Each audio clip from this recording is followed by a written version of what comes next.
আপনারা এটা জানেন তো যে অন্যের জন্য দোয়া করলে লাভ? জানেন জানেন আপনি যদি এক ভাইয়ের জন্য দোয়া করেন যে আল্লাহ সে অসুস্থ, তুমি তাকে সুস্থ করে দাও, ফেরেশতারা বলতে থাকে আল্লাহ যিনি এই দোয়াটা করলেন তার কোনো অসুস্থতা থাকলে আগে তুমি তাকে সুস্থ করে দাও। ধরেন যে আপনার এক ভাই দারিদ্রের কষাঘাতে জর্জরিত, টাকা পয়সা না, আপনি দোয়া করলেন যে আল্লাহ আমার ভাইটা আর্থিক সমস্যায় আছে, তার আর্থিক সমস্যা দূর করে দাও। ফেরেশতারা দোয়া করে আল্লাহ যিনি দোয়া করলো তার যদি আর্থিক সমস্যা থাকে তুমি আগে তার আর্থিক সমস্যা দূর করে দাও। সুবহানাল্লাহ সুবহানাল্লাহ বিহামদি।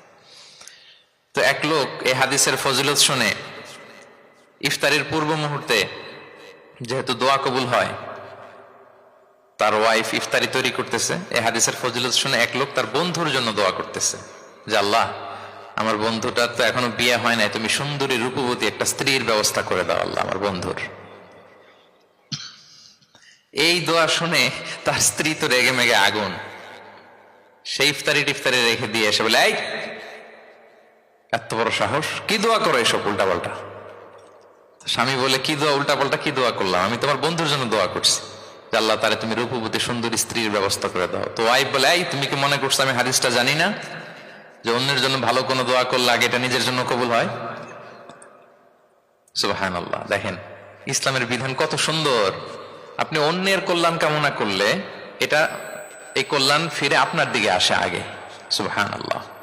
তো ওই বেদুইনের এটা জানা ছিল না, সে এসে দোয়া করতেছে আল্লাহুম্মা আরহামনি ওয়া মুহাম্মাদা ওয়া লা তারহাম মা'ানা আহাদা, আল্লাহ তুমি শুধু আমারে রহম করো আর মুহাম্মদ সাল্লাল্লাহু আলাইহি ওয়াসাল্লামের রহম করো, আমাদের দুজনের সাথে আর কাউরে রহম করো না। রাসূল ইসলাম তাকিয়ে বলেন হায় রে, একটা প্রশস্ত বিষয়কে সে সংকীর্ণ করে ফেললো। আফসোস করে বলতেছে, কারণ আল্লাহর দরবারে রহমের কি কোনো ঘাটতি আছে বলেন তো? আল্লাহর দরবারে রহমতের কোনো কমতি আছে? নাই। রাসূল ইসলাম বলে সে তো সবাইকে ইনক্লুড করতে পারতো। আচ্ছা গেল, দোয়া শেষে এবার সে মসজিদে নববীর মাঝখানে বসে পেশাব করা আরম্ভ করছে। এবার তো সাহাবারা রেগে মেগে আগুন, কি এত বড় সাহস, মসজিদে নববীর মাঝখানে পেশাব, সবাই উদ্ধত হচ্ছে তাকে মারতে যাবে। রাসূল ইসলাম সবাইকে সামলালেন, থামালেন, বললেন দাও, রাখো রাখো, ছাড়ো, আগে সারতে দাও, কারণ কেউ যখন ওয়াশরুম সারে মাঝখানে তাকে ডিস্টার্ব করা যায় না, এটা তার ক্ষতি হবে। রাসূল ইসলাম বললেন রাখো, লেট হিম পাস ইউরিন, তাকে কাজ সারতে দাও। সে কাজ সারলো। এবার রাসূল ইসলাম বললেন ও হারিকু আলা বাউলিহি সাজলান মিন মা, তার পেশাবের উপর এক বালতি পানি ঢেলে দাও, দিয়ে ফেললো। এবার রাসূল সাল্লাল্লাহু আলাইহি ওয়াসাল্লাম বললেন ইন্নামা বুইসতুম মুয়াসসিরিন ওয়া লাম তুবআসু মুআসসিরিন, হে সাহাবারা মনে রাখো তোমরা সহজপন্থী হিসেবে প্রেরিত হয়েছে, তোমরা কট্টরপন্থী হয়ে পৃথিবীতে প্রেরিত হও নাই। সুবহানাল্লাহ। তাহলে যে কোনো জিনিসের সলিউশন আপনার সহজভাবে করতে হবে, এটাকে জটিল বানানো যাবে না। আমরা অনেক সময় জটিল থেকে জটিল করি। তখন এই বেদুইনকে রাসূল ইসলাম ডেকে বললেন আচ্ছা তুমি যে কাজটা করলে, মসজিদে নববীর মাঝখানে পেশাব করলে, এটা কি ঠিক হলো? তুমি কি জানো এটা আল্লাহর ঘর, এটা আমাদের মদিনার কমিউনিটির ইবাদতগাহ, এখানে আমরা আল্লাহর ইবাদত করি, আল্লাহর জিকির করি, আল্লাহর কিতাব তেলাওয়াত করি, এটা কি তোমার ঠিক হলো? এইভাবে যখন আদর দিয়ে পরম মমতায় তাকে বুঝিয়ে বলা হলো, সে লজ্জিত হয়ে মাথা নিচু করে ফেললো। সুবহানাল্লাহ। রাসূল সাল্লাল্লাহু আলাইহি ওয়াসাল্লামের কাছে ক্ষমা চাইল। তাহলে প্রিয় সুধী, আপনি কোমলতা ভালোবাসা দিয়ে যা জয় করতে পারবেন, কঠোরতা দিয়ে সেটা পারা যায় না, খেয়াল রাখবেন। ভালোবাসা দিয়ে যেভাবে আপনি মানুষের হৃদয় জয় করতে পারবেন, কঠোরতা দিয়ে পারবেন না। এজন্য ইসলাম ফ্লেক্সিবিলিটিতে বিশ্বাস করে। ফ্লেক্সিবিলিটি, লা ইউকাল্লিফুল্লাহু নাফসান ইল্লা উসআহা, আল্লাহ সাধ্যের বাইরে কাউকে কখনো কিছু চাপিয়ে দেয় না। এজন্য ইসলামকে সহজ করে উপস্থাপন করতে বলেছেন তিনি। মুআয ইবনে জাবাল রাদিয়াল্লাহু তাআলা আনহুকে রাসূল সাল্লাল্লাহু আলাইহি ওয়াসাল্লাম একবার ইমাম বানিয়ে পাঠালেন একটা এলাকায়। তো ওই এলাকার লোকেরা ছিল শ্রমজীবী সাহাবী, শ্রমজীবী। উট ব্যবহার করে সেখান থেকে কুয়া থেকে পানি নিয়ে খেজুর গাছের মধ্যে দিত। সারাদিন যখন কষ্ট করতো, হার্ড ওয়ার্কিং করতো, বিকেলে ক্লান্ত হয়ে পড়তো। তো উনি মাগরিবের নামাজে সূরা বাকারা দিয়ে একবার তেলাওয়াত শুরু করলেন। সূরা বাকারা কোরআনের সবচাইতে ছোট সূরা নাকি সবচাইতে বড়? তো উনি যখন বাকারা দিয়ে নামাজ শুরু করলেন, এক শ্রমজীবী সাহাবী এসে আর কন্টিনিউ করতে পারছেন না, এত লম্বা কেরাত কিভাবে পারবেন, তো ক্লান্ত শ্রান্ত পরিশ্রান্ত। উনি রেগে নামাজ ছেড়ে দিয়ে একা একা নামাজ পড়ে রাসূল সাল্লাল্লাহু আলাইহি ওয়াসাল্লামের কাছে যে অভিযোগ করলেন, নালিশ করলেন। বললেন ইয়া রাসূলুল্লাহ, দেখেন এমন একজনকে ইমাম করে আমাদের এলাকায় অ্যাসাইন করেছেন, উনি মাগরিবের নামাজে পড়তেছেন সূরা বাকারা, আর আমরা সবাই শ্রমজীবী কৃষিজীবী মানুষ। রাসূল সাল্লাল্লাহু আলাইহি ওয়াসাল্লাম রেগে গেলেন।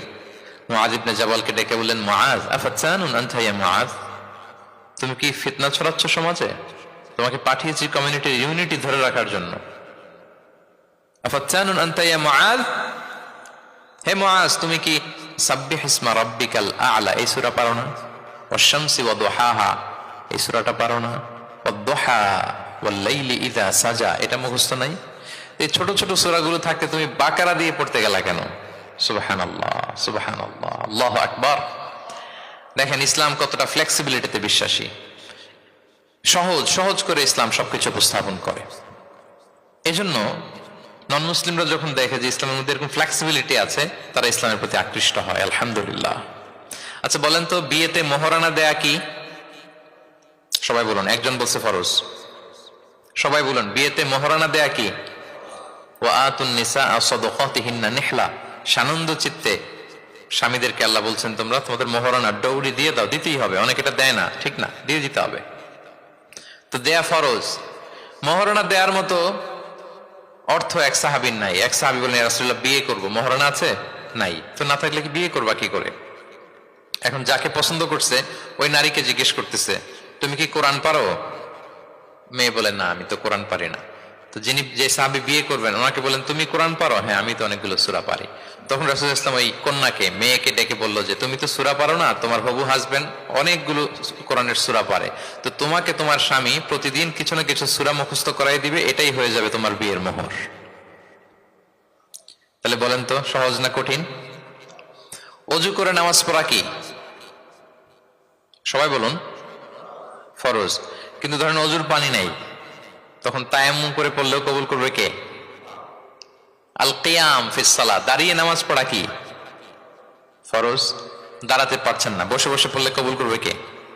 বসতেও পারেন না, শুয়ে পড়লেও কবুল করবে কে? তাহলে বলেন তো ইসলামের বিধান কি কঠিন না সহজ? ফ্লেক্সিবিলিটি আর তাইসির। ইসলামের এই ফিচারটার কারণে, এই বৈশিষ্ট্যের কারণে অমুসলিমরা ইসলামের প্রতি আকৃষ্ট হয়, যে ইসলামের বিধানগুলো এত ফ্লেক্সিবল। এটা হচ্ছে মূল বিধান, না হইলে এটা, না হলে অপশন, না হলে এই অপশন। মানে সমাজের সাথে খাপ খাইয়ে নেয়ার মতো, সহজে মানুষ এটাকে এক্সিকিউট করার মতো সব বিধান আল্লাহ তাআলা রেখে দিয়েছেন। সুবহানাল্লাহ। তাহলে এই বিষয়গুলোর কারণে মুসলিমরা ইসলামের প্রতি আকৃষ্ট হয়। দ্য ফাস্টেস্ট গ্রোয়িং রিলিজিয়ন, মূল যে টপিক, মনে আছে তো আপনাদের? তাহলে তিনটা কারণ অলরেডি বলে ফেলেছি, আরো দুইটা বলবো, বলে শেষ করে দিব। এর মধ্যে প্রথমটা কি ছিল? ইসলাম ধর্মটা কেমন? ন্যাচারাল, ভেরি ন্যাচারাল রিলিজিয়ন, দীনুল ফিতরা। 2 নম্বরে সার্বজনীন, দ্য ইউনিভার্সালিটি অফ ইসলাম, আল উমুম, এটা সবার জন্য এই ধর্মটা। 3 নম্বরে কি বললাম? ফ্লেক্সিবিলিটি। ইসলাম খুব ফ্লেক্সিবল, এটা সহজে মানা যায়, সহজে এটাকে পালন করা যায়, এজন্য অমুসলিমরা আকৃষ্ট হয়। 4 নম্বর হচ্ছে ব্যালেন্সড অ্যাপ্রোচ অফ ইসলাম। ইসলামের বিধানগুলো খুবই ব্যালেন্সড, ভারসাম্যপূর্ণ আর কি। এর মধ্যে পরিমিতি বোধ আছে, ভারসাম্য বোধ আছে, এটা ব্যালেন্সড। এই কারণে ইসলামের প্রতি মানুষ আকৃষ্ট হয়। এখানে বাড়াবাড়িও নাই, ছাড়াছাড়িও নাই, মাঝামাঝি। বাড়াবাড়িও নাই, ছাড়াছাড়িও নাই। আমার সাথে সাথে বলেন, কি নাই? বাড়াবাড়িও নাই, আর কি নাই? ছাড়াছাড়িও নাই, বরং মাঝামাঝি, ব্যালেন্সড অ্যাপ্রোচ। ইসলামের সবকিছু দেখবেন ব্যালেন্সড। وَكَذَلِكَ جَعَلْنَاكُمْ أُمَّةً وَسَطًا لِتَكُونُوا شُهَدَاءَ عَلَى النَّاسِ وَيَكُونَ الرَّسُولُ عَلَيْكُمْ شَهِيدًا। অনুরূপভাবে আমি তোমাদেরকে ব্যালেন্স জাতি বা মধ্যমপন্থী জাতি হিসেবে তোমাদেরকে পৃথিবীতে প্রেরণ করেছি, যাতে করে তোমরা অন্য জাতির উপর সাক্ষী হতে পারো, আর নবী হতে পারেন তোমাদের উপর সাক্ষী। তাহলে আমাদের ধর্মটা খুবই ভারসাম্যপূর্ণ, খুবই কি ভারসাম্যপূর্ণ। বাড়াবাড়িও নাই, ছাড়াছাড়িও নাই।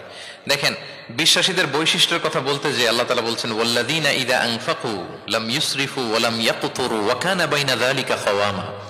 বিশ্বাসীরা যখন দান করে, দানের ক্ষেত্রে তারা কৃপণতাও করে না, আবার অপচয়ও করে না, বরং মাঝামাঝি দান করে। বরং কি মাঝামাঝি দান। রাসূলুল্লাহ সাল্লাল্লাহু আলাইহি ওয়াসাল্লামের একটা অভ্যাস ছিল, তার কাছে কেউ কিছু চাইলে উনি না বলতে পারতেন না। কি বলতে পারতেন না? সবাই বলুন। রাসূলুল্লাহ সাল্লাল্লাহু আলাইহি ওয়াসাল্লাম কি বলতে পারতেন না? না। কেউ কিছু চাইবে আর উনি না বলবেন, এই না ওনার ডিকশনারিতে নাই, না বলতে জানতেন না। তো একবার রাসূল সাল্লাল্লাহু আলাইহি ওয়াসাল্লামের মাত্র একটা মাত্র জামা, কয়টা জামা? একটা। এক ফরিয়া দিয়ে এসে রাসূল সাল্লাল্লাহু আলাইহি ওয়াসাল্লামকে বললেন, ইয়া রাসূলুল্লাহ, আমাকে একটা জামা দিন, আমি বস্ত্রহীন। তো রহমতের নবী কি আর করবেন, যেহেতু না বলতে জানেন